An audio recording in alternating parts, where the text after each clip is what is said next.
what is up, people? This is Johnny, and today we have a new Pokemon theory. Our first theory will be evolution by trading, and our second theory will be Gengar and Clefable.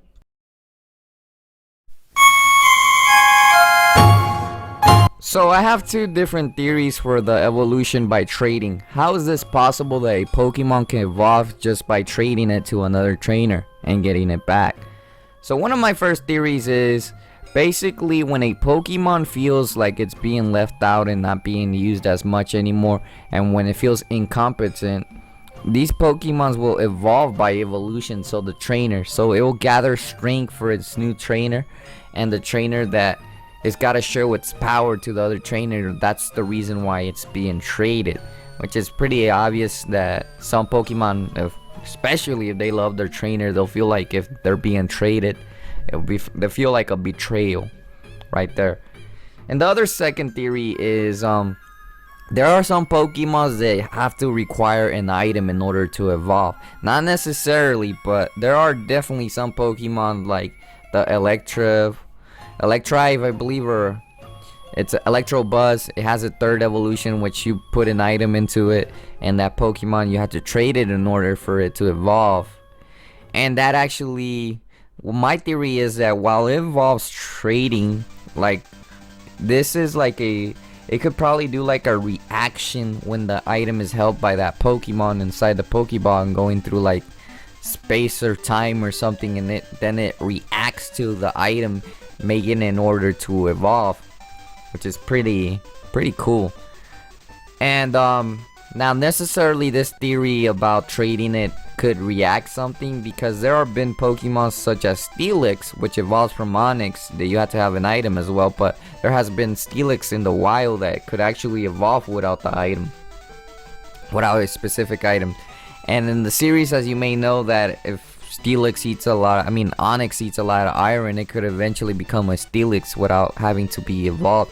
So that's the explanation for the wild Pokemon, that they can contract like certain stuff in their environment in order for them to evolve.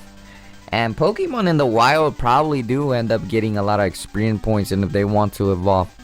Now another thing that I always was talking about, how the Pokemon evolved.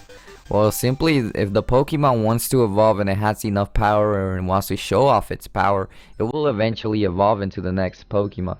So that's pretty much my theory on how evolution trading kind of works, which is kind of odd because it's really hard to explain as well, but that's the best thing I could come up with. So for the next theory, is Clefable a Gengar, or is Gengar Clefable's shadow or ghost Pokemon? So yeah, this has been interesting, but the reason why people think of these two Pokemon being related in some way is simply because of the first generation. There were 151 Pokemon in the first generation, and these were the only two that actually looked a bit similar. Well, not really, but they look like more similar in shape and forms, such as having like a shadow, looking like it's shadow. One is normal type and one is shadow type.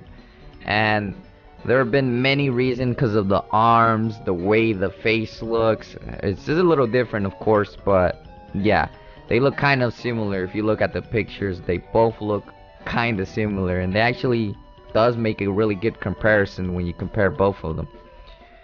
But what my guess is, when Clefable dies, maybe it turns into a Ghastly, since Pokemon in the Pokemon world do turn into ghosts afterwards. They start off as Ghastly, and maybe it makes its way up to Hunter, and then it makes its way up into a Gengar.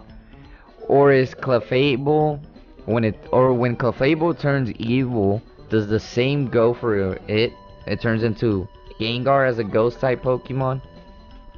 So it's just pretty interesting theory if you look at it, and there's not really a plausible explanation, but I guess they just added it in there for no reason. Also, if you enjoyed this Pokemon theory, make sure to check out these other two theories that I have in the boxes in the middle, where you can go ahead and click on both of them to go check them out. Or if you're interested in other theories, make sure to look at my channel's playlist of Pokemon theories, and you'll be able to find more.